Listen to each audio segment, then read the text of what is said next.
Chapters in a life build up to a lifelong tale through days and months and years, as long as time prevails. From thoughts and words and actions, life's tapestry is woven into patterns so very intricate, with artistry unbroken. Such an adventurous journey to places far and near, up toward shining galaxies, to inward visions clear, from tops of highest mountains to depths of endless seas. So many forms for Maya's touch, parts of her ever-changing dream. Until you wake me from this dream,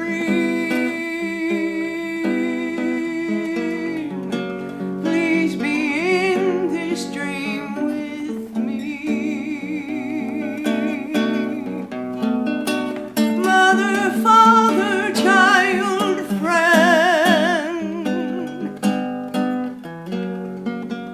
my dearest beloved,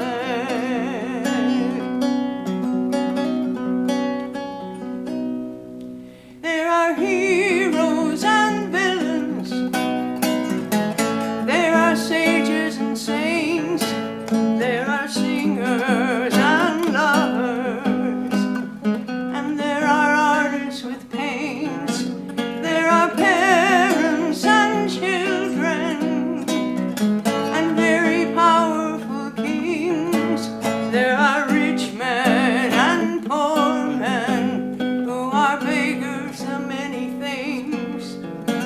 There are Bengal tigers and king cobras, strong elephants, such great oceans and fishes with deep secret haunts. There are mountains and valleys and great flying birds, storm clouds and rainbows, and so many sounds to be heard. There is laughter and there are tears, there is hope and there are fears, there is courage and there is strength and there is sorrow.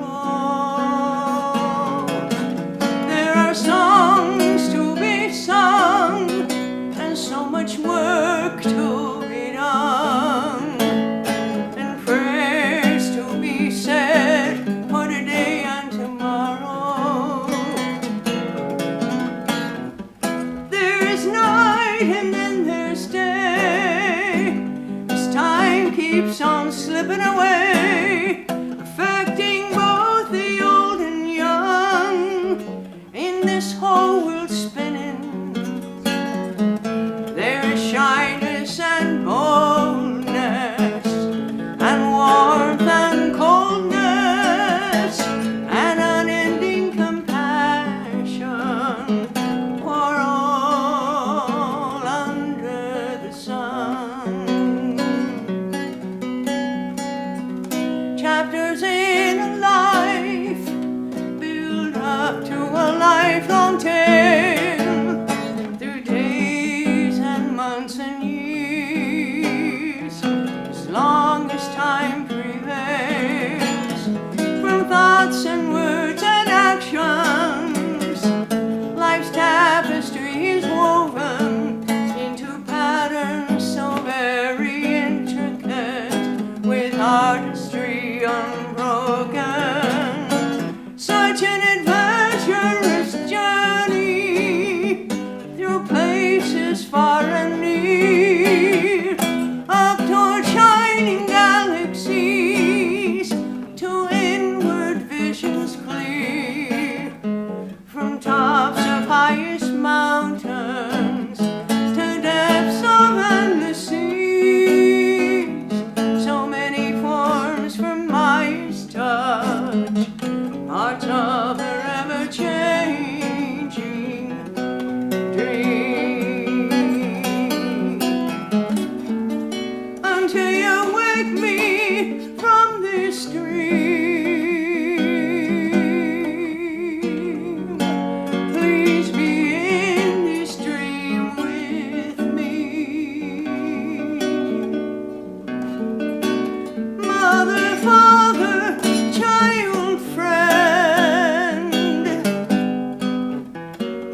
Om asato ma sadgamaya tamaso ma jyotirgamaya mrityor ma amritam gamaya. Om shanti shanti shanti. Om, lead us from the transient to the eternal. Lead us from darkness to light. Lead us from death to immortality. Om, peace, peace, peace. Good morning, everyone. Nice to see you all in beautiful Santa Barbara. It's been a while, a few months.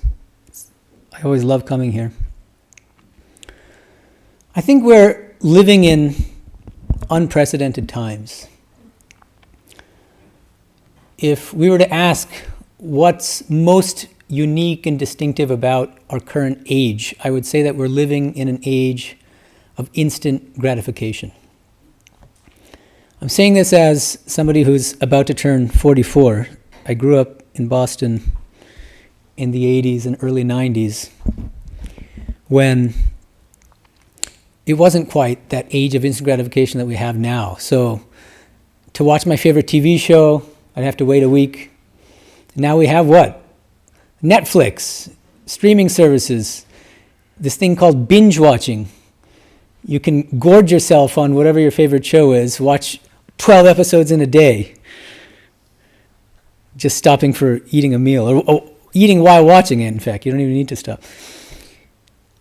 Shopping. There used to be brick and mortar stores, which are now going out of business because of what? Amazon and other online stores. You can get whatever you want, whenever you want, in whatever quantity you want. The more the better, right? So Amazon incentivizes you to order more of the products that they want to sell.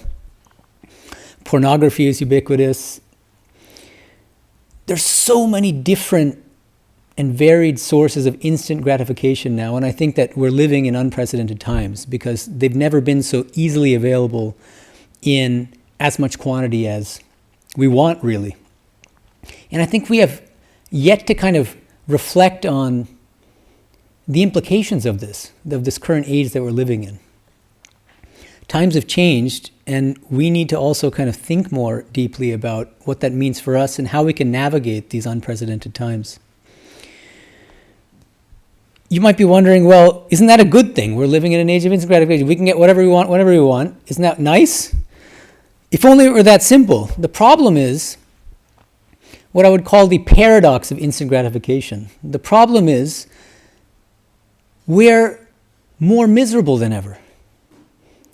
According to quantitative studies done, psychological health studies, for instance, a 2023 Mental Health America study called The State of Mental Health in America finds that over 50 million Americans suffer from some form of mental illness. Millions of adults in the US experience serious thoughts of suicide. Over 1 in 10 youth in the US are experiencing depression that's severely impairing their ability to function at school or work, at home with family, or in their social life. And there are multiple studies that are being done, specifically on social media. That's the main topic of the talk for today. And how it's feeding into this culture of instant gratification, and the result is depression, adverse effects on academic performance, and general diminishment of quality of life and happiness. So in this talk, I want to focus specifically on social media and look at it from a Vedantic perspective, but also bringing in insights from contemporary psychological studies and some insights from neuroscience as well. Some of the questions that I want to address are, why exactly is it that heavy use of social media is making us so unhappy and depressed? How do we use social media more mindfully and more beneficially? And the million-dollar question, how do we find true fulfillment, true happiness in life? The first thing to note is, and I don't want to be just a kind of a naysayer about social media, it has a lot of wonderful benefits as well. That's why we use it. Most of us use it. So I would say that just like the internet in general, all forms of social media are a double-edged sword. And we should acknowledge all the positive sides of it you know what they are, so I'm not going to spend much time on it. But things like WhatsApp and other kinds of Facebook help connect us with the rest of the world, with our loved ones, with our friends in different countries throughout the world, and so that's a great benefit. Even for professionals, there are websites, social media websites dedicated to helping you network and make connections. I mean, I'll tell you personally that I was in India for 13 years, from 2009 to 22.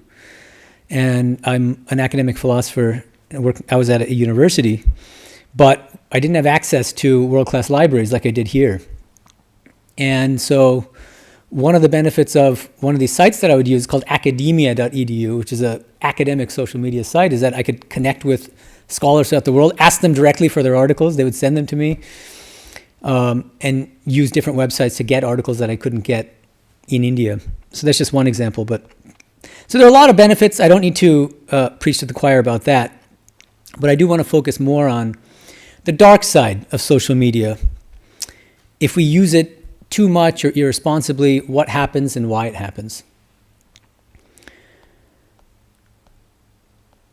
So I wanted to start with, I think, a really great insight from a scholar named Candace Kelsey. She wrote a book in 2007 called Generation MySpace. Some of you who might be on the younger side might be wondering, what's MySpace? You might have heard of it as some antique social media site. That was one of the first hottest social media phenomena, and it was like went up like a rocket, and now it's like completely non-existent. But the insights that she suggests, that she comes up with in this book, are still as relevant, I think more relevant now than when she wrote it in 2007. Not with respect to MySpace anymore, but with respect to the latest social media websites, TikTok, Instagram, X, so on and so forth. What she says is, what's so pernicious about social media is that it indoctrinates us into certain fundamental values in an implicit way. It doesn't announce to you, here are the values, you should accept them. It's much more insidious than that. What are those values that she's talking about? Number one, I must be entertained all the time. Number two, if you've got it, flaunt it. You all know what I mean. Number three, success means being a consumer. These are the three.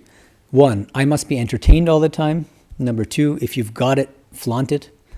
Number three, success means being a consumer.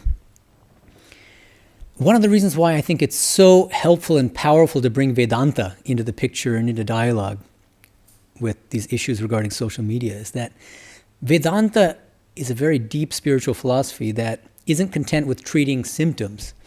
It diagnoses what the root causes are behind the problems with social media use, and then gives us very positive and practical solutions that are really, you can really implement them in your day-to-day life. And so I would suggest, this is one of the main things I'm going to try to argue today, is that Vedanta presents us with three counter values, kind of antidotes to these three values that are being indoctrinated into us by this age of instant gratification, by this age of social media.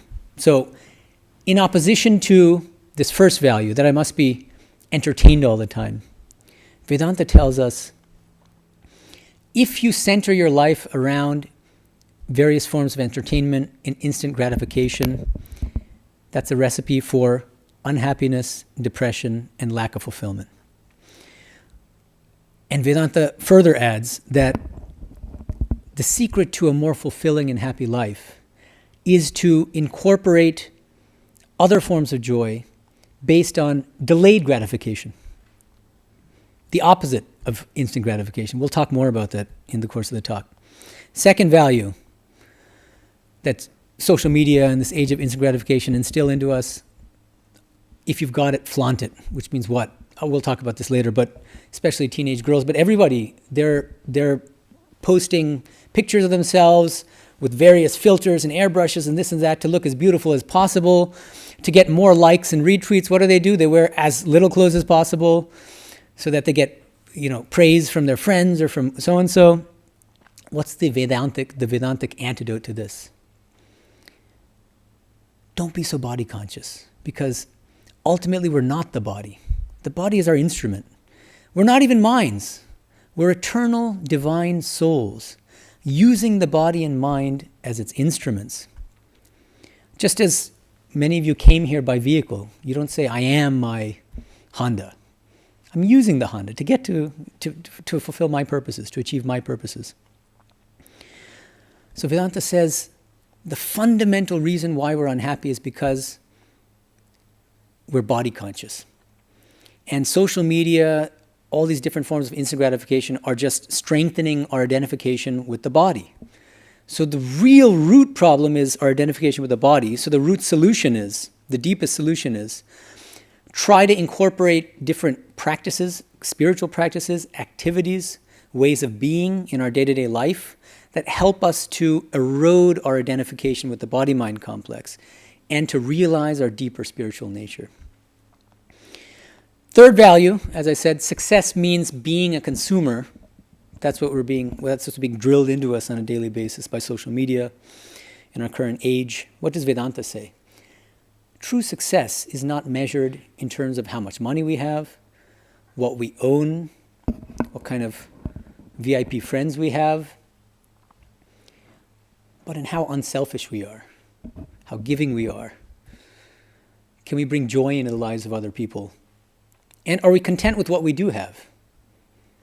The person who's content with very little is actually much happier and much more successful from a Vedantic standpoint than somebody who has $1 billion but wants $10 billion. So let's go through these values one by one in a little bit more detail. So that first value that Candace Kelsey talks about, I must be entertained all the time.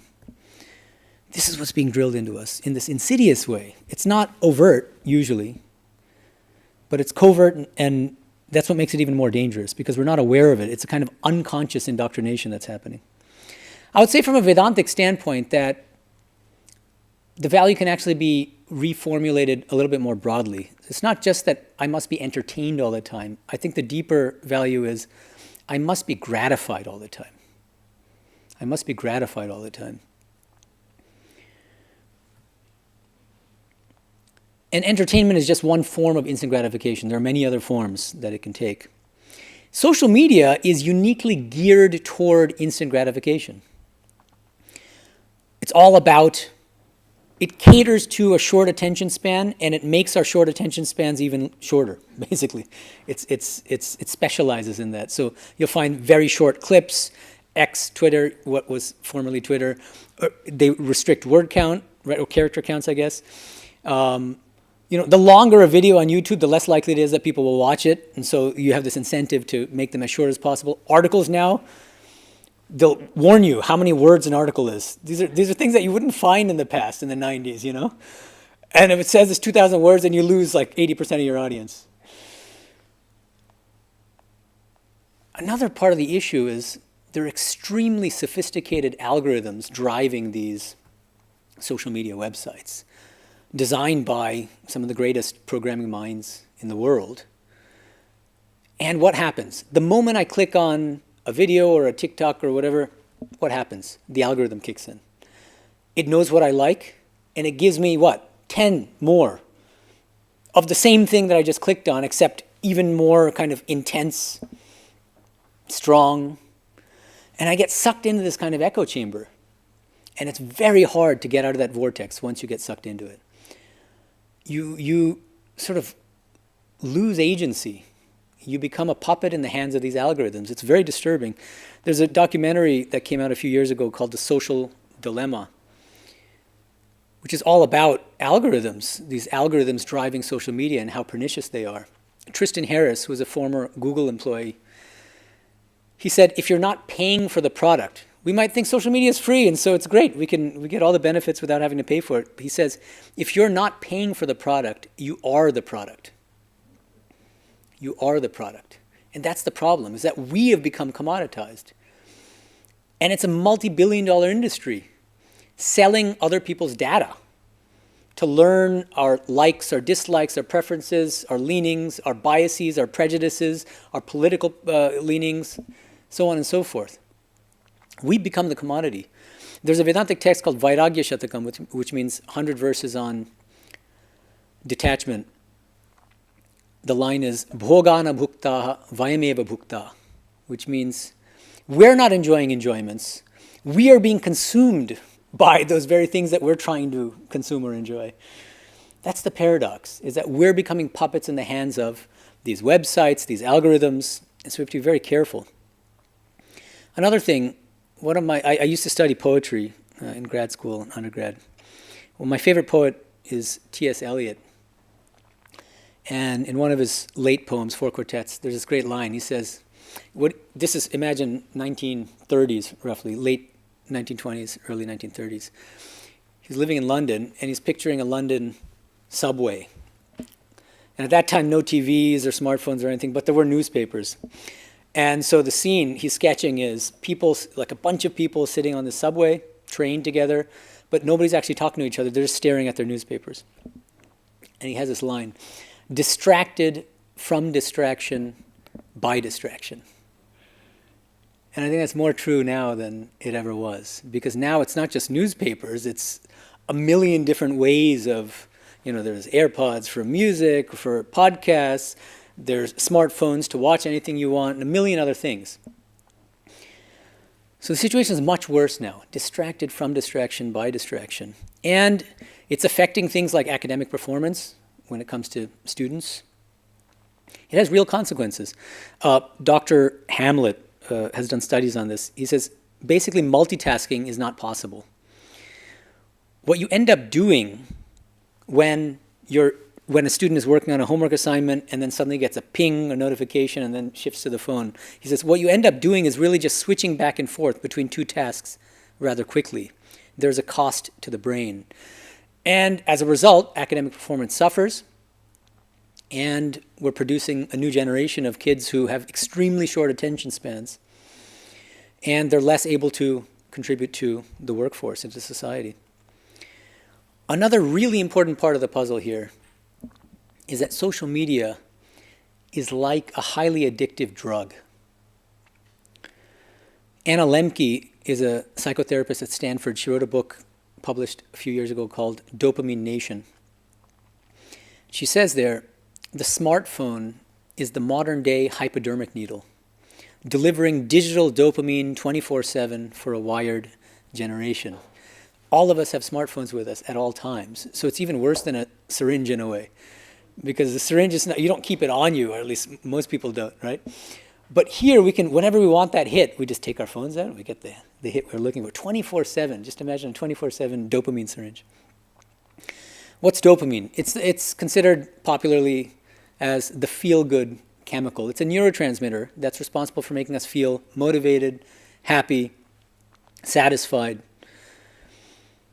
And Lemke writes, the pull of dopamine is so strong that studies have shown that tweeting is harder for people to resist than cigarettes and alcohol. It's a genuine addiction. And she distinguishes, now it's very common, but now psychologists distinguish between two different fundamental forms of addiction. One is substance addictions, addictions to drugs, to cigarettes, and so on and so forth, alcohol. And now there's this new phenomenon which has become ubiquitous, behavioral addictions, addictions to certain patterns of behavior.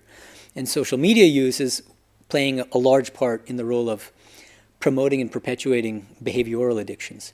Addiction to social media is a real problem. And what does modern neuroscience say? When you use social media for the first time and you get that instant gratification, those likes or those retweets, whatever you're looking for when you post something, what happens? It triggers a burst of dopamine in your brain. Then what happens? Of course, that doesn't last. So dopamine levels will come down to baseline. But now you're craving that dopamine high again. So what do? You use social media more to get that dopamine burst. The problem is, as you continue to use social media, and this applies to all forms of instant gratification, the more you use social media, what happens? You get those dopamine hits, but you need more. You have to use it in greater quantity and with more engagement in order to get that same dopamine high that you got initially. Ultimately, the result is what? When we come down from that dopamine high, what happens? Our baseline dopamine levels go down. They sink, which translates into unhappiness in our day-to-day life because our baseline dopamine levels have become much lower than they were before. So that means our tolerance for dopamine increases as we engage in that addictive behavior. And then our baseline levels of fulfillment and happiness go way down because our dopamine levels go lower. And it becomes a vicious cycle. That's the cycle of addiction. So delayed gratification, says Vedanta, is the deep antidote to this unprecedented age of instant gratification that we're living in now. Delayed gratification. What Vedanta says is that if you ask yourself, look back on your own life and ask yourself, what were the times in my life that I felt happiest? What were the greatest sources of achievement and fulfillment in my life? And I bet that for most of you, the answer will be, these weren't things that gratified you instantly. They're things like, making my marriage work, raising my kids well, finding a vocation, a calling in life that helps me to cultivate my talents and my strengths. All of these things involve tremendous hardship, suffering, difficulty, setbacks. It wasn't always a path of roses. But we came out in the end, and we're happier as a result. These are examples of delayed gratification. Bhagavad Gita chapter 18 distinguishes different forms of happiness based on this framework of the three Gunas, meaning the three energies, satva, rajas, and tamas. And Gita says, in a very deep philosophical way, explains what is the fundamental structure of all forms of instant gratification. Gita says they're all rajasika forms of happiness. What do I mean by sattva, rajas, and tamas? Let me just give you a very brief account of that. Sattva is an energy that manifests in us as qualities like compassion, unselfishness, calmness, a certain meditative indrawn state of mind, being very kind to others, a certain kind of tranquility, being content with what you have. And rajas manifests, the energy of rajas manifests as hyperactivity, being full of ambitions and desires. I want to do this, I want to have this. Ego. Rajas manifests in the form of egoism, arrogance, obnoxiousness. And tamas, the energy of tamas manifests as laziness, procrastination, sleepiness, lethargy, dullness, a certain pettiness, jealousy, and these other kinds of things. So now, coming back to happiness, what does Gita say? Rajasika happiness. Vishayendriya sanyogad yattad agre mritopamam pariname vishamiva tatsukham rajasam sutam. Rajasika forms of happiness are any form of happiness based on the contact of the sense organs with sense objects. Any form of instant gratification. And what's the structure of instant gratification? Gita says, it might taste like nectar in the beginning, amrita, but eventually it becomes like poison, visham. That's the problem.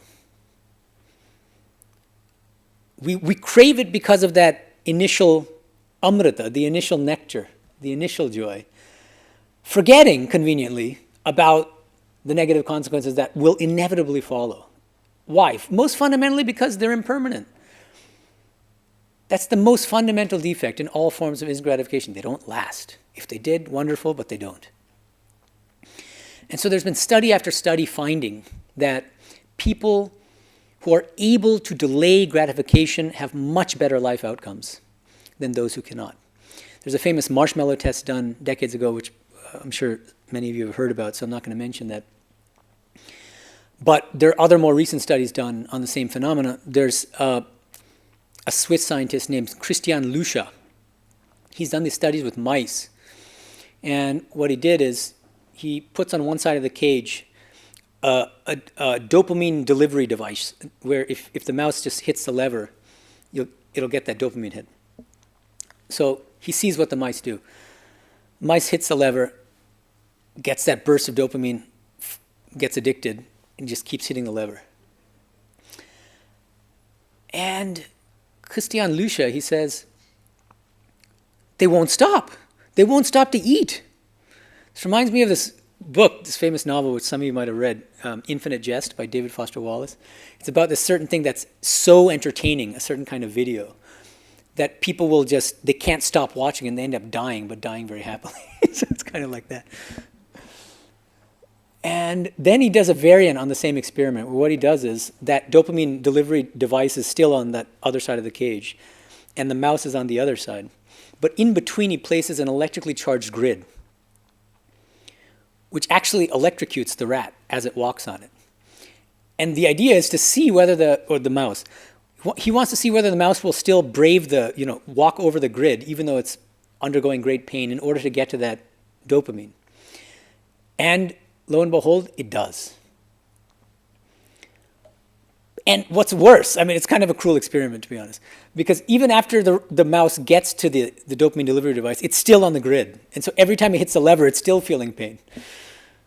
But it won't stop. This reminds me of something that Sri Ramakrishna used to say. He said that worldly people entangled in this world, are like a camel who wants to get that tiny bit of juice in the cactus. But in order to get that little bit of juice, it has to go through those needles. And it's biting. Every time it takes a bite into the cactus, its gums are bleeding, its teeth are... It's terrible pain, not the same, but it won't stop. He says worldly people are like that. So these rats are like that. So we might think, well, poor rats, poor mice. But those mice are us. We're those rats. We're the mice. And those dopamine delivery systems now are social media, the various social media websites, various other aspects of the internet, all the different ways that we attain instant gratification. And so Gita, Vedanta more generally, teaches us that the secret to fulfillment, one of the keys here, is to try to replace rajasika forms of happiness, so instant gratification, with sattvika forms of happiness. Gita defines sattvika happiness as follows. Yat tad agre vishamiva pariname mritopamam tatsukham sattvikam proktam atma buddhi prasadajam. Sattvika happiness has the exact opposite structure of rajasika happiness. Remember, rajasika happiness tastes like nectar in the beginning, but ultimately becomes like poison. Gita says sattvika forms of joy are like poison in the beginning and like nectar in the end. This is exactly the structure of all forms of delayed gratification. And there's a wonderful phrase at the end of this shloka, this verse. Atma buddhi prasadajam. This is a beautiful Sanskrit phrase, which means that all sattvika forms of happiness are born of atma buddhi prasada. Prasada means satisfaction. They're born of the satisfaction of atma and buddhi. The buddhi is the higher intellect. That aspect of ourselves that enjoys, that takes joy in things like being good, in being unselfish, in the beauty that we see, in the Santa Barbara convent, for instance. And Atma, even more fundamentally. Sattvika forms of happiness gratify the deeper soul within, the eternal divine soul, which is our true nature. So sattvika happiness is qualitatively different from rajasika happiness. This is the thing to keep in mind here. Instant gratification gratifies either the body or the mind or both. You can say the body-mind complex. Sattvika forms of joy gratify the deeper soul within. So the beauty of engaging in sattvika forms of activity and happiness and getting joy from sattvika kinds of activities is we gradually erode our identification with the body-mind complex and strengthen our identification with our true spiritual nature, which is the source of all joy and bliss. Because the divine is Satchit Ananda. It's the essence of all bliss. So that's the deep Vedantic answer and antidote to that first insidious value that's being kind of drilled into us by social media, by this age of instant gratification. I must be gratified all the time. Vedanta says, no, the more you do that, the more you're going to identify with the body-mind complex, and the unhappier you'll be. So the solution is incorporate many different forms of delayed gratification into your life. What are some examples? Spiritual practice is a good example. Some of you, I'm sure, are initiated in some kind of spiritual tradition. You might have been given a mantra. And after what I would call an initial honeymoon period with the mantra, some people in the first week or so after initiation, they're on cloud 9 and they already think they've realized God or the higher self. But when you come down to earth after that first honeymoon period, then you're doing japa, but it's just, it's boring, I'm falling asleep, it's mechanical, I don't have that feeling, there's no feeling behind it. That's the poison phase. That's what Gita calls poison. But if you stick with it, if you don't give up, after some time, that practice becomes a great source of joy. So spiritual practice is a great example of delayed gratification, but there are many others. Exercise is a good one. You might not think of that in the context of spirituality, but I strongly feel that exercise is a good example. Why? Because the reason why most people don't want to exercise is because it's not instant gratification for most people. Getting up out of bed, putting on your shoes or whatever, and actually working out, that's not pleasant, in the beginning especially.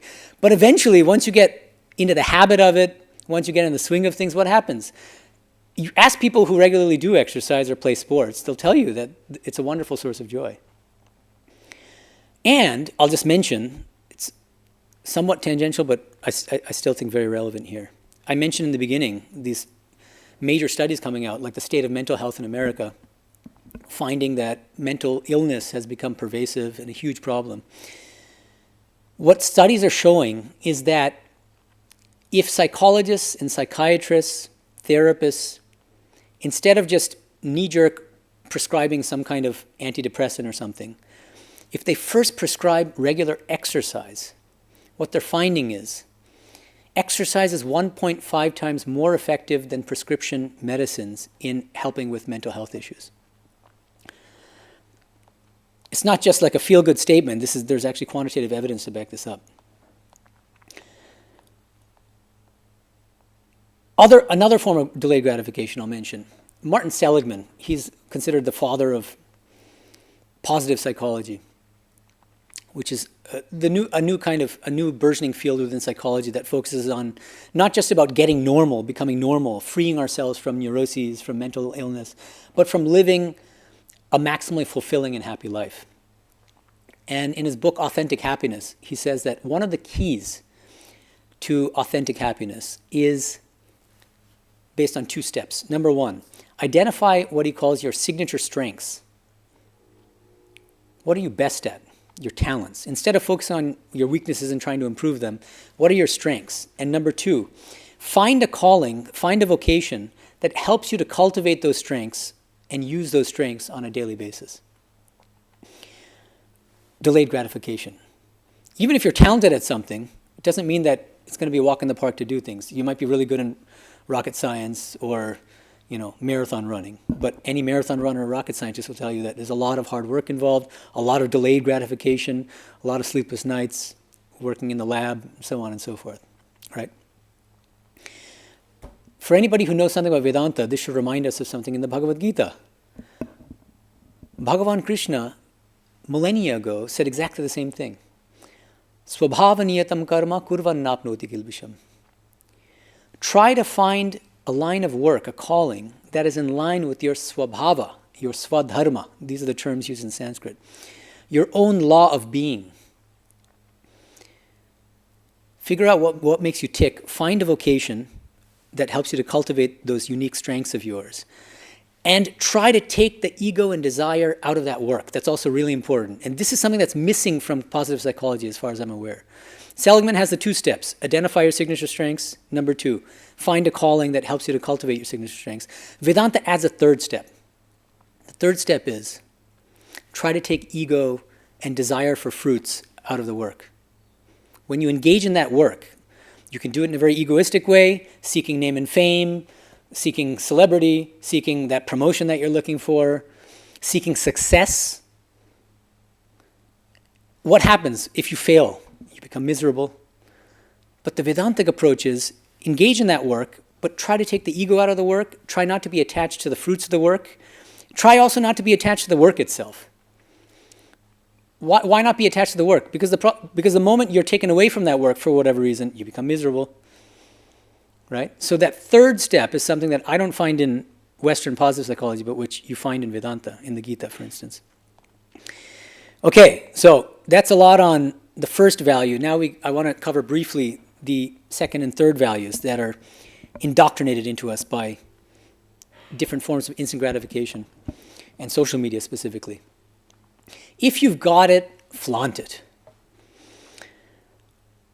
Let me quote to you another statement from Dr. Hamlet, who's done studies on this. He says, many girls are bombarded with their friends posting the most perfect pictures of themselves. Or they're following celebrities and influencers, Kim Kardashian, you can take your pick, who do a lot of photoshopping and have makeup and hair teams. If that's their model for what is normal, it can be very hard on their self-confidence. And he says, the study says, image-driven Instagram. So there are different kinds of social media, and some of them are more focused on pictures, videos, and this kind of stuff. So Instagram is one of them. Image-driven Instagram shows up in surveys as the social media platform that most leads young people to report feeling anxiety, depression, and worries about body image. Okay, so X, for instance, is not so image-driven. It doesn't instill this second value as much as it does the first and the third, right? So different kinds of social media have different dangers, depending on the kind of medium it is. But it's a huge problem, especially for teenagers and especially young women. And as I said, Vedanta gets to the root. It goes to the very root of the problem. It says the root of the problem is social media is strengthening our body identification, our body consciousness. And we shouldn't shun our bodies. We shouldn't self-flagellate. That's not the idea. But we should have a healthier and truer attitude toward our bodies. What is that truer attitude? The body is our instrument. It's our vehicle. It's a temple of God. But we are souls. So one of the classic Upanishads, the Katha Upanishad, uses a beautiful metaphor to explain this. This Upanishad says, the soul, the body is the chariot. The physical body is the chariot. And the soul is the rider in the chariot, that regal rider who's being taken around in the chariot. That should be the attitude, that the body is our instrument, but we are not the body. We're actually eternal divine souls. So the more we think of ourselves as souls and think of others as souls, the more we develop this soul consciousness, the less will be just naturally this idea that, where the body is going to become less and less. And we'll be less driven to post these flattering pictures of ourselves in less and less clothing and so on and so forth. That's the idea. Third value, remember, success means being a consumer. Social media is really feeding into this problem and really strengthening this value. Why? Because of pictures again, partly. So the moment you get a new Porsche, what do? You post it on social media, fishing for those likes, and so you look at how beautiful and expensive my car is. Thorsten Veblen, a great German sociologist, I believe, from about a century ago, he came up with this. He coined a phrase that's still quite widely used. The phrase is conspicuous consumption. And there was a time when I was growing up, for instance, when it's kind of, in the US, it's kind of tacky to show off what you have. And it was the nouveau riche, the ones who recently came into money. They're the ones who try to show off and wear bling bling kind of stuff to capture other people's attention. But now social media is bringing back this phenomenon of conspicuous consumption. The moment you get something, you want to show it to the rest of the world. You want to take a picture of it, share it with your friends. Not just your friends, anybody. Actually, ideally everybody. Right? And that's a deep source of unhappiness. Why? Vedanta says, this is from the same text that I mentioned earlier, Vairagya Shatakam. Satu bhavati daridro yasya trishna vishala Manasi cha paritushte kortavan ko daridraha. This verse, this Vedantic text from hundreds of years ago, gives totally new definitions of wealth and poverty. True wealth and true poverty. What is real poverty? Satu bhavati daridro yasya trishna vishala. That person is truly poor whose desires are great. Just think about that. That person is poor whose desires are great. What makes that person poor? That person isn't happy or satisfied. Why? Because I need X, Y, and Z to be happy, and I don't have it. So that's the deepest understanding of what poverty means. What's the deepest understanding of true wealth? Manasi cha paritushte kortavan ko daridraha. When the mind is contented, who is rich and who is poor? That's what this verse says. So the person who has $1 million but wants $10 million, the person who has one yacht and looks at his friend who has 4 yachts, is much less happy than the person who makes $50,000 a year and is content with what he or she has. Okay? Other issues with social media. Social media is causing FOMO, fear of missing out. That's an acronym, fear of missing out, especially among the youth, but it's kind of ubiquitous and it crosses age barriers as well. You look at these wonderful pictures of your friends on vacation and going to these fancy parties and having a good time, and it's generating this feeling of the grass is greener on the other side, you know? What I'm doing is just drab and boring compared to what so-and-so is doing. There's another deep source of unhappiness. And it makes us more and more addicted to social media and looking at what other people are doing and having fun doing. And yet, the more we're doing it, the more unhappy we become. And then it becomes an arms race where we try to show how much fun we're having. And another part of the problem is, this goes, another thing that I like, another line of T.S. Eliot's that I like. This is from the love song of J. Alfred Prufrock. He says, what we're doing often in social situations is preparing a face to meet the faces that we meet. To prepare a face to meet the faces that we meet. Everybody has these fake personae now. We're not ourselves because social media doesn't incentivize us to be ourselves. It incentivizes us to post the most beautiful, unrealistic pictures of ourselves, our possessions, our loved ones as possible. And as a result, and dating websites, for instance, we're not going to put any ordinary picture of ourselves. We're going to airbrush it. We're going to look as beautiful as possible. What happens? It's a society of fakers and fakes. We're preparing a face to meet the faces that we meet. And FOMO is part of this problem. And Vedanta says the deepest reason for this, the deepest cause of this FOMO, this fear of missing out, caring so much about what other people think of us, is that our minds are externally oriented. And that the solution then is to become more indrawn, to try to turn the mind inward and focus on our true nature as eternal divine souls. Another aspect of the social media phenomenon is that it's turning us all into narcissists. It's turning us all into narcissists. Jean Twenge wrote a book in 2009 called The Narcissism Epidemic. And this is another thing I want to mention. Time comes up. It used to be Man of the Year. That's not politically correct. So now they have Person of the Year.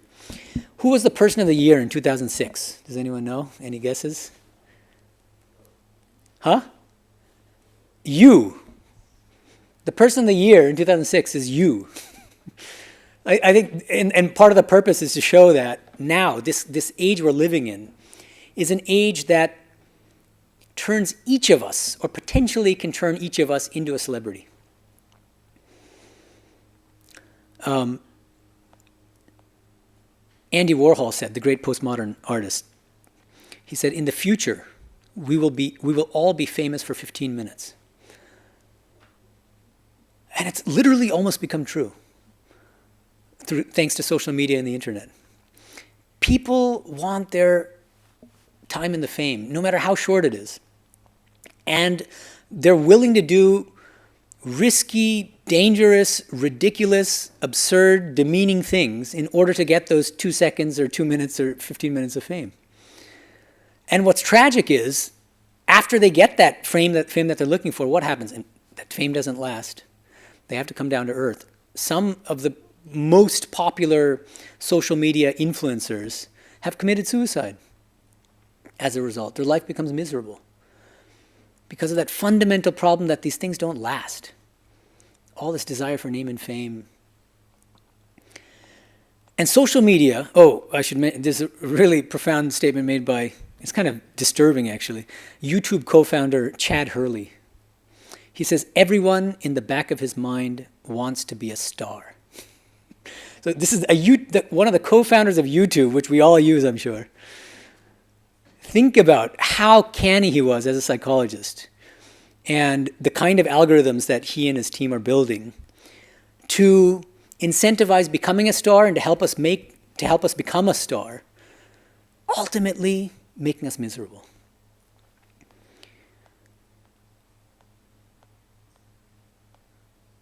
So now, I wanted to wrap up the talk because a lot of this has been a little bit dark and doomsday. I don't want to end on that note.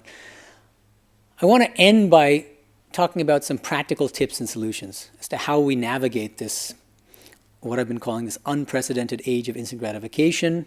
How do we more mindfully use social media in a way that'll be beneficial to us rather than harmful to us? Most fundamentally, as I said, what we can learn from Vedanta is that we need to replace the three fundamental values drilled into our heads by social media with the three fundamental Vedantic counter values. What are those counter values? I've already told you, but I'm just going to summarize again. Number one, social media tells us, I must be gratified all the time. Vedanta tells us, try not to center your lives around instant gratification. That doesn't mean, don't have that ice cream you want. But it means you need to find deeper fulfillments of fulfillment and happiness than these forms of instant gratification. Deeper forms. What are those deeper forms? Sattvika forms of joy and fulfillment. And what's the structure of sattvika happiness? It's delayed gratification. Usually it begins like poison. It's not always pleasant, but eventually it becomes like nectar. Whether it's making a marriage work, raising your kids well, finding a vocation that taps into your passions and that helps you to serve society in the best possible way. Exercise, and there are many other examples that we can come up with. Even if you just think about it, analyze your day-to-day life. Things like what kind of music do you listen to?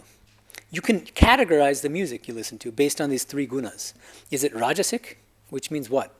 Rajasic music would be music that makes you want to go out there and enjoy the world and maximize your desires, fulfill your desires. Most of the hit songs, like Billboard Top 10, I can guarantee you, 98% of them, the lyrics are, why'd you break up with me? I love you, why don't you love me? So on and so forth. All worldly values, that's rajasic music. By contrast, a lot of classical music, for instance, both Western classical music, there's a whole genre of Western classical music called sacred classical music. Many of the great composers were religious, they were Christian, many of them were Christian or Jewish. So Bach, Mozart, Beethoven, and they would make beautiful spiritual music. Listening to that music is very sattvic, and it helps you to erode your body-mind, your identification with the body-mind complex, and to realize your deeper divine nature. It's when you listen to Bach's Mass in B minor, and you compare it with, listening to like a latest pop song, you can run the experiment on yourself, and you'll find that there's a qualitative difference in how you feel, how that song makes you feel. And the difference, Vedanta says, is that Rajasika music, Rajasika movies, for instance, gratify the body-mind complex. Whereas sacred classical music, the great Indian classical composers, musicians, Pandit Ravi Shankar, Jasraj, Bhimsen Joshi, and many others, that gratifies the soul, and it helps you to identify with your soul. So it gives you this deeper source of joy that's not ephemeral in the way that instant gratification is. Second value that social media drills into us, if you've got it, flaunt it. And Vedanta says, keep telling yourselves day and night, I'm not the body, I'm not the mind, I am the eternal divine spirit, using the body and using the mind as instruments. Third value social media teaches us, success means being a consumer. Vedanta says success is measured in terms of how unselfish we are, how loving we are, and whether we're content with what we have. Now, specifically with respect to social media use, how can we more responsibly and more healthily use social media? One thing that's very helpful is just being more mindful when you use social media. Ask yourself, just be honest with yourself and say, how many hours do I spend on social media? Which social media websites do I spend most of my time on, and why? Why do I like social media so much? These are questions that you should ask. Each person should ask him or herself. Okay. Second, Anna Lemke, whom I mentioned earlier, that Stanford psychotherapist, Dopamine Nation. She suggests what she calls self-binding strategies. What's nice about the term is that it comes very close to a Vedantic term, which is tapasya, which means austerity. And when we hear the word austerity, we often think of, wearing hair shirts and kind of torturing ourselves. That's not what austerity means. But anything that counteracts ego and selfishness is an austerity. And any way that we discipline ourselves is an austerity. And so Lemke talks about self-binding strategies with respect to social media. She says that by doing this, we are engaging in what she calls dopamine fasting. Because this age is saturated. Everything, this world, this life now, is saturated with different dopamine delivery devices like those poor mice. Right? So by engaging in self-binding strategies, we can engage in dopamine fasting and wean ourselves off this craving for dopamine all the time. Right? What are some examples? Turn off notifications when you need to concentrate. Another really helpful tip I found in the book is restrict yourself. If you really have a problem with social media, if it's making your life unhealthy or unhappy, restrict your social media use to larger devices like laptops or tablets rather than your smartphone. Because what happens? That 24/7 hypodermic needle is no longer, you can't use it for social media anymore, right? You have to be at your desk or wherever, somewhere where you have access to your laptop or your tablet, which means that your social media use, it won't disappear. Nobody's telling you to stop using social media, but use it more responsibly. Try to avoid becoming addicted to it, and this really helps. Use social media only on laptops and tablets. And then there are other things you can do. Is just another sad thing is that when families sit together now, each person is in their own world using their smartphones. And it's just really sad. They don't talk to each other anymore. So parents, when you're trying to raise your kids, you can implement rules like at the dining table, phones are on silent or off, or they're away from you, leave them in your room. Things like that. Because in-person interaction is something that is becoming a rarer and rarer commodity, and that's another thing feeding into our unhappiness and depression. There's a huge difference between making virtual contact with somebody through social media and just meeting that person face to face, having that human contact. So we need to try to also incorporate human contact, in-person interaction more into our day-to-day life. Another thing which Vedanta says is one of the best ways to deal with depression, anxiety, other forms of mental illness, unhappiness, is to make your life less self-centered and make it more other-centered. By serving others as much as you can. Every day try to serve another person, bring joy into another person's life in some way. No matter, it could be a very small way, it can be a bigger way, it doesn't matter. But you're going to find that if you do that, if you center your life more around service rather than self-gratification, you are going to be much happier as a result. And finally, I'm sure many of you're here now because you already do this, but try to incorporate some form of spiritual practice into your daily life. And spiritual practice we define as Vedantins very, very broadly. It can be going to church, attending spiritual discourses, meditating, and there are many different forms of meditation, mindfulness meditation, just being good. Swami Medhananda used to say, be good and do good. That is the whole of religion. Being a good person, trying to be unselfish, that's a spiritual practice, and it's not at all easy. It may not be as glamorous as sitting still for a long time in lotus pose, but it's arguably more effective. All right, thank you.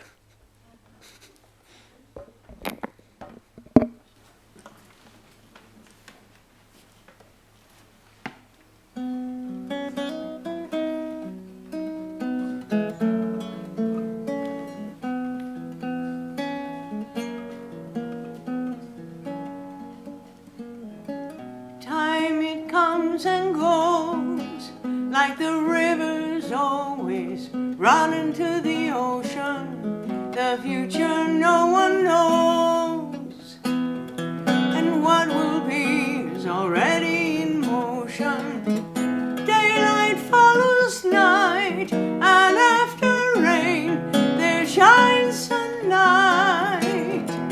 After storm comes calm, and moonlight shines into the dawn. Today is all we have, let it fill us up in every moment. Fill up our hearts and minds with contentment and sweet devotion, and everything will pass. Our tears will turn to joy at last, and the struggles in our lives will be our teachers, make us wise. Oh, time it comes and goes, and the future no one knows. Today is all we have, let's do our best and be glad. Today is all we have, let's do our best and be glad. Be glad.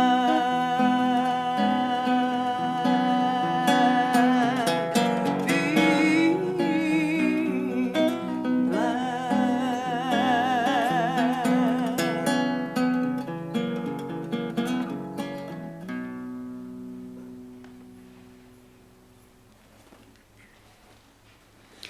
Some announcements. Next Sunday, Swami Medhananda will be giving the Sunday talk here on the topic of what is spiritual initiation. And I will be greeting you guys outside now, right in the front of the temple. And for those of you who are interested, I'll be holding a question and answer session here after the greetings. Thank you. Om Shanti Shanti Shanti Hari Om Datsat Shri Ramakrishna Arpanamastu.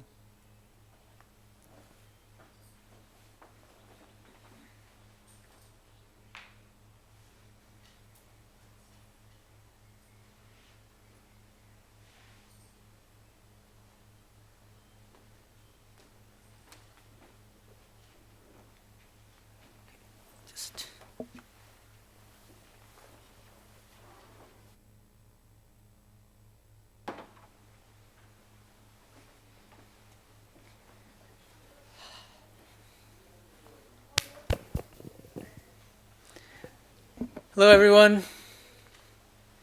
So this is just an informal session. Discussion, questions, answers. Yeah. Hi. I have one question. Maybe just please wait for the mic. Oh. Mhm. I didn't get the name of the Vedantic text you referred to several times. Yeah. Okay. The text is Vairagya Shatakam. It's a bit of a mouthful. Vairagya means detachment. VAIRAGYA. And Shatakam means 100. SHATAKAM. Vairagya Shatakam. 100 verses on And that is a detachment. Gita. There's a book by that name. Yeah. Oh, You can probably find it online, yeah. It's written by Bhartrihari, who's okay. a poet. I also wanted to thank you for the Oh. editing you did of these two wonderful You've got books. Vedanta. Yeah, that's great. A handbook of Vedanta. Yeah. I recommend to everyone. Oh, okay. Well, that's kind of you. especially your chapter. Where I have two chapters. Which one? were you Oh, I thinking was thinking of The the one- critique of Freud's Oedipus That's a really, yeah, complex. it's interesting, yeah. Yeah. A lot of people don't know that Romain Rolland, many people in our tradition are familiar with him because he wrote biographies of Sri Ramakrishna and Swami Medhananda. He was a French Nobel laureate, a famous writer, thinker. What people don't know is that he was friends with Sigmund Freud. And that right at the time that he had finished writing his biographies of Sri Ramakrishna and Swami Vivekananda, he was in correspondence with Sigmund Freud.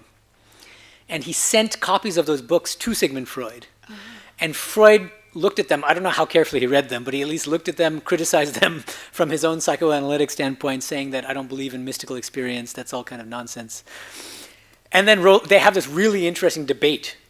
Romain Rolland and Sigmund Freud have a debate about the nature of spiritual experience, and Rolland's pushing back on Freud's kind of reductive psychoanalytic approach to spiritual experience. So it's very interesting. I wrote an article on that. Thank you for Thank you. referring I to that. wanted to follow up with a question on that. Yeah. Are you engaged or in any more critiques of Freud and other psychology based on Vedantic thought? No. Maybe I should, but yeah. Yeah, I think you I've should. got a lot on my plate, but that's, and I don't have the expertise, unfortunately, because my academic training is in philosophy rather than psychology. But the field is ripe for people who, with expertise in psychology, to explore a more fruitful Vedantic perspective. Yes, And Jung is one way forward, I think, because part of the reason why Jung broke away from Freud is because he had this more spiritual side to him, and his psychology is more spiritually grounded. Yes. So that's a kind of promising avenue, I think, for further development and research. Yeah, thank you. Thank you. I wanted to thank you for today because one of my doctoral students is doing a dissertation, and it's about attention span deficit disorder and other things related to social media. Right. Wonderful. Thank you. Thank you. You're a professor of psychology, or what field are you? Professor of Human and Organization Development in a good. doctoral program. Have been there for 30 years. Oh, what's the institution? Going to retire in a year and kind of scared about it. Ah, okay.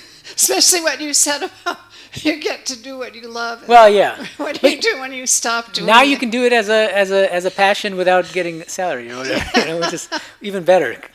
Yeah. I've been with Fielding Graduate University. Ah, okay, great, wonderful, thank you.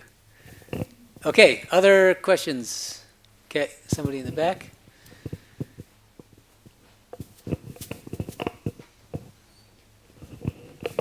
Thank you, Maharaj. It was beautiful.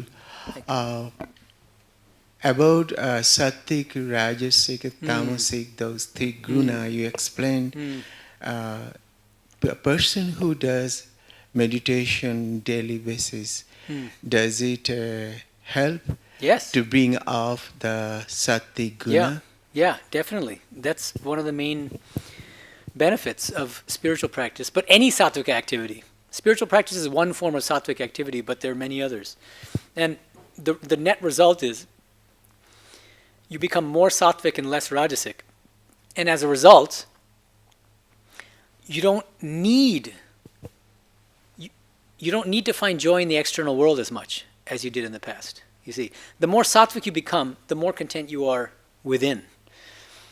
And that's, as I've been emphasizing in the talk, that's the most fundamental solution to this problem that's facing all of us.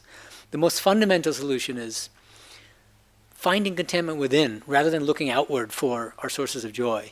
And another fundamental thing is, instead of identifying with the body-mind complex, let's try to think of ourselves and think of others as souls, eternal souls, using this body and this mind as vehicles. It'll completely revolutionize. If we really have that attitude, it would revolutionize the way that we think about ourselves, think about others, interact with others. Yeah, thank you. Thank you. I have one more question. Selflessness, which you mentioned, and Swamiji always mentioned. Is there any attributes or any particular process to raise that within and without outside influence? So let's say one example could be you have a place and you are giving others to live there without asking money. Could it be, without any ego within yourself that, oh, I'm helping others. but how to suppress that, or how to overcome that, that I'm helping others, but I'm doing it because that's the right way to do it. Right, yeah, that's a good question. Yeah, so in Gita, Krishna distinguishes Rajasika and Sattvika forms of giving, of charity. Dhanam is a Sanskrit term. And Rajasika charity is, you might be doing something very good in a sense, which is like helping the poor, the needy, giving lots of money, let's say, or helping them on a more kind of, in a more concrete way. And yet, the question is, what's your motive behind doing it? And if your motive is to get name and fame, recognition, if you're giving a big donation, but you expect your name to be written in big letters on a plaque in front of the building that you've sponsored, that's more Rajasic. And in the end, that's a recipe for lack of fulfillment and unhappiness. If you do the same thing, engage in the same kind of charity work, but sattvically, in a more sattvic way, what that means is you can do it anonymously. That's a very concrete way of doing it. You don't even need to say who you are. So nobody will know, but God knows and you know, right? That'll make you more sattvic. That'll make you more spiritual, less egoistic. So that's just one example, but there are many ways. Just don't, the moment you do something good for others and you start talking about it with other people, there's always this danger that it can become another source of ego, paradoxically. This thing which is objectively good in a way, you're helping others, can itself become a source of inflating your own ego. Oh, what'd you do last weekend? Oh, I went to a soup kitchen and this. Like, you can say it, you can be honest, but there's always tone of voice. There are little things that give you away, or like you're kind of bragging a little bit. And then the worst kind of ego of all, spiritual ego, can creep in. They're the worst. People with spiritual ego, they're insufferable. They try to make you feel bad about not being quote unquote spiritual enough, and it's just awful. So yeah, let's try to avoid that. Yeah, thank you. Other questions? Yeah.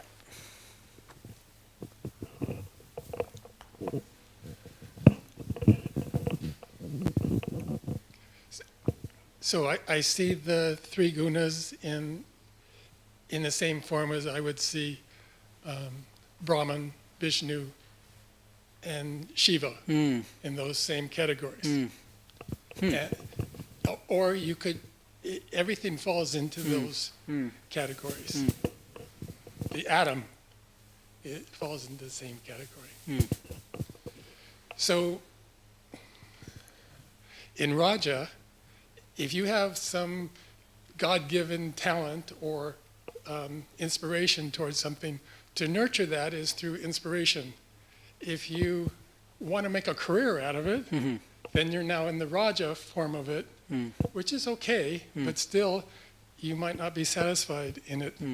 And I think that the Raja one happens on its own, and it's about being. The Raja form is about doing. The Sattva form is about being.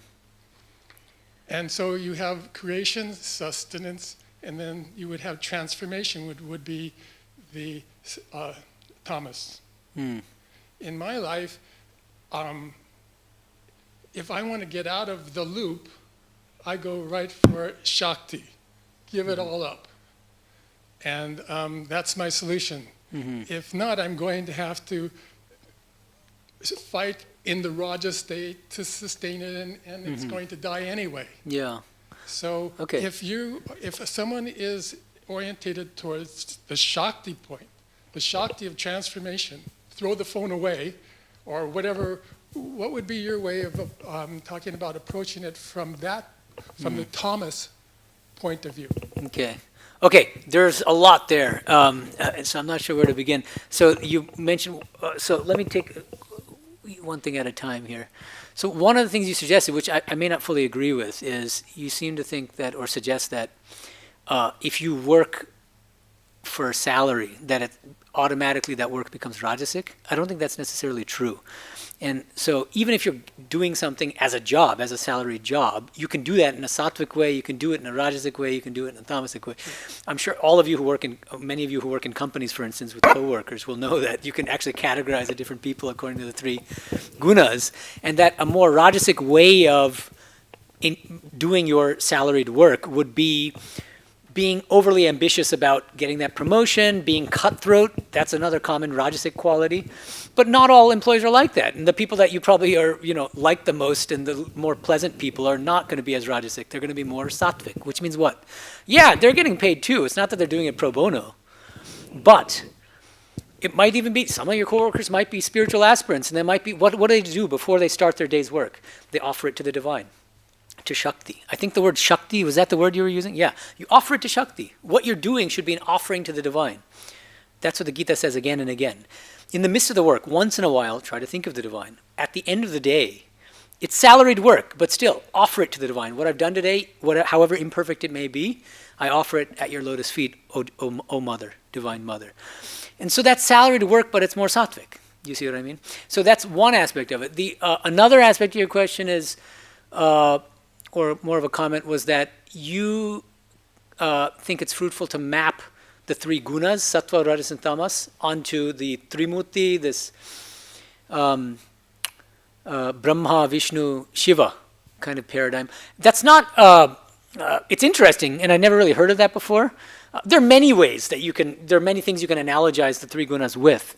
I think that one hiccup at least from what I've heard from the way you explained it, is that you described tamas as transformation. And transformation in English has often very good connotations, and I'm not sure that that's the best way to characterize tamas, because tamas is really about inertia, laziness, stupor, torpor. It's death, though. Yeah, death in a certain sense. Oh, okay, that's what you mean by transformation? Death, and then it goes to transformation to rebirth back. Rebirth, but then that's no longer tamasic, I'd say. Rebirth then becomes either rajasic or sattvic, I think. After it's Yeah, death, and then yeah. the rebirth takes place. I see. At the Okay. sattva So now, your last question was about tamas, but I didn't understand what the question Yeah, was. So we're can you right repeat on it? We're on it now.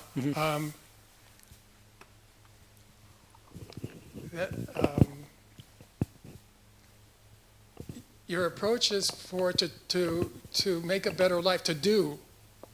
But some of us are through doing, and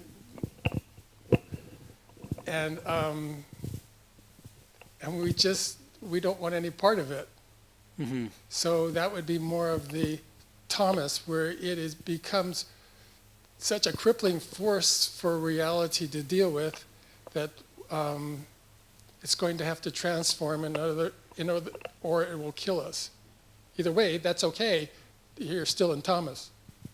Okay, I'm having a little trouble understanding, but as far as I can tell, okay, first of all, I don't think I'm encouraging people to do. I don't think that's necessarily. No, Raja does. Yeah, I know. Right, so Rajas does. Yeah. I think being is the higher state. That's the state of sattva. Yes. And tamas, if sattva is being, rajas is doing, what is tamas? I might characterize it as something like not being and not doing.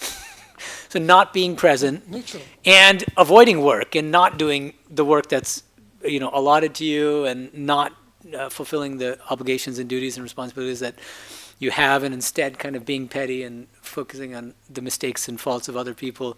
So it's pretty negative to be. Of course, we need some tamas in order to sleep, because otherwise we'd be awake for 24 hours a day. We'd never fall asleep. So there are positive functions behind tamas as well. I don't want to be knocking too much on it, but in general, yeah, the tamasic energy manifests as things that are inimical to our ethical and spiritual life. That's what I would say. And so if you're very tamasic, the first step is not becoming sattvic, because you can't really skip steps that easily. Better to become very rajasic. If you're really lazy and you're incapable of doing anything, achieve something. Try to do something well, whether it's a relationship or a job or your studies or something. Do that first. Prove to yourself that you can do something. Develop a strong ego before you can transcend ego. That's the way I'd put it. And then you can work on becoming sattvic. Yeah. Other questions? Yeah. Thank you. I do a lot of sadhana every day, like roughly 3 to 4 hours of sadhana a day. And sometimes, when I'm sitting there meditating, I'm thinking to myself, this is a lot of time. I could be doing a lot of other things. And so the question comes into my mind, like, I want to be good and I want to do good, but how do I find the balance between taking enough time for myself and also being a positive influence in the world around me? Mm-hmm. Yeah, no, that's a great question. There's this danger in spiritual life, which is that the more you focus on your own spiritual practices, there's a danger of losing sight of the rest of the world. And then you end up cultivating, by accident almost, or unconsciously, a spiritual form of selfishness. I care only about my spiritual progress, my enlightenment, and to hell with everyone else. And so it's all about that balance. And that's why I mentioned toward the end of the talk that one of the best things you can do is to serve others. That's a spiritual practice. I think one mistake that a lot of us make as spiritual aspirants is to confine spiritual practice to our meditation rooms. That's a serious mistake. And that true spiritual life is trying to spiritualize every moment of our life. In whatever circumstance you find yourself. Just think about it this way. Many of you are in relationships. Maybe you're married, maybe you have a partner. How do you spiritualize your relationship with your loved one, with your kids? There's a very Rajasic way of raising your kids. What would that be? Helicopter parenting is a good example. Hovering over them, not letting them breathe, molding them in your own image. What's Sattvika parenting? Letting them grow in their own way, becoming the best version of themselves. What's a very Rajasic relationship with your spouse or your loved one? High drama. Emotional highs, emotional lows, extreme emotional attachment, unhealthy codependence. Rajasic. What's a more sattvic kind of relationship with your romantic partner, your wife or whoever, husband, loved one, partner, where it's not as claustrophobic. That relationship, there's space in that relationship.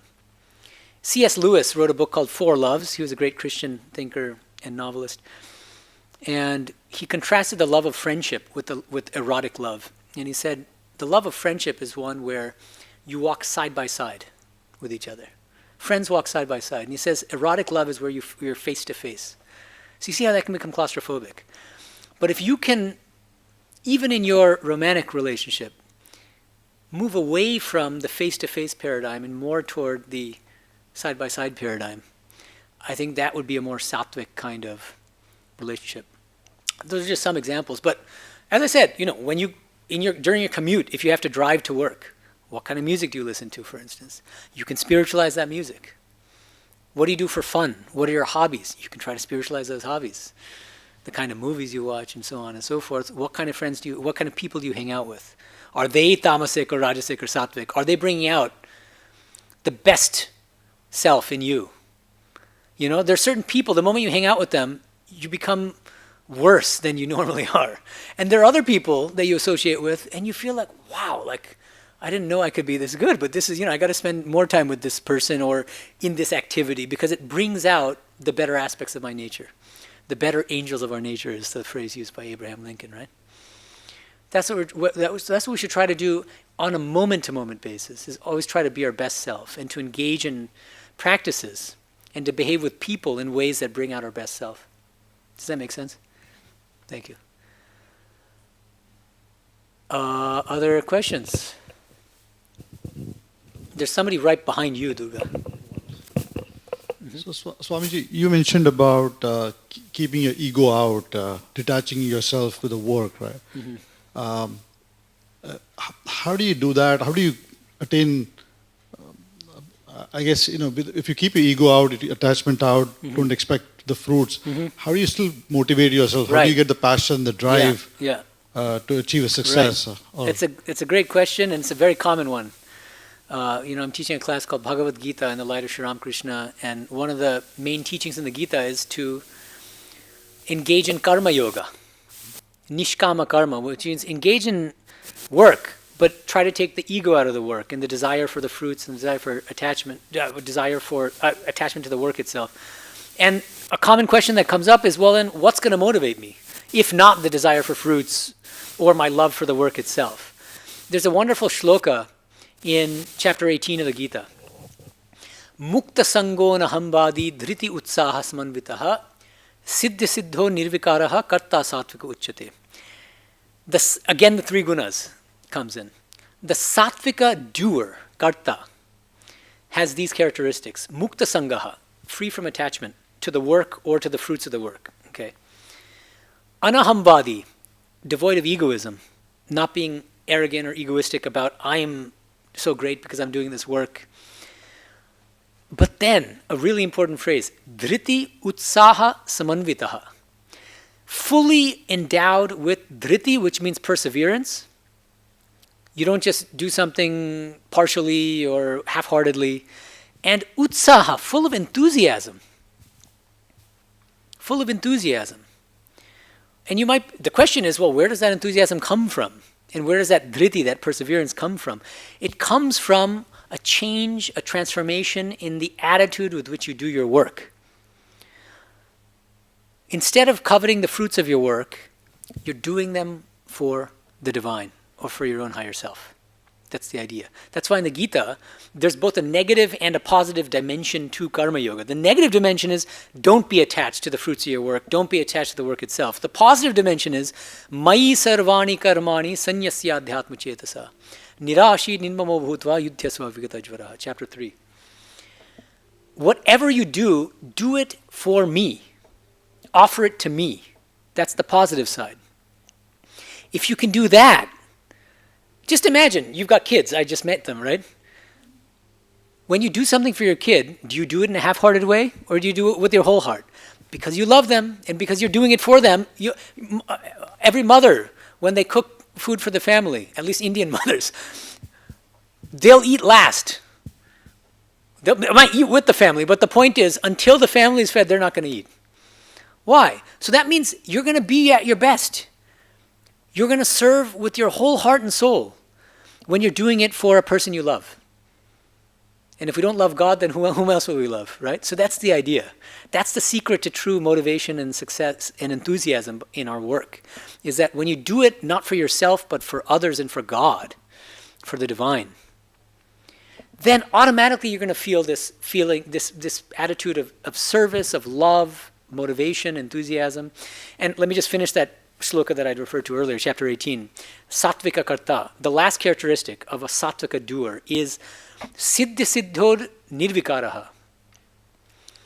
Equal in success and failure. The real litmus test. This is the way each of us can test ourselves. No matter how much we think we're spiritual, it's one thing to talk about being spiritual, another thing to actually do it. When we fail in our work, how do we react to that failure? How do we accept that failure? And when we succeed, how do we behave? And if we fail and we find ourselves getting into depression, feeling dejected, beating ourselves up about it, that's a sign of rajas, not of sattva. The more sattvic attitude of doing is, this is a very common expression in India, do your best, leave the rest. You do your best. Not that you should only do something in a half-hearted way. Do your best. Try to succeed, but leave the rest to the divine, because ultimately success is not in our hands. And you'll only make yourself miserable if you desire success over failure. Do you see what I mean? You do your best, but leave the rest to the divine. Thank you. Can I go for one more? Yes, you can.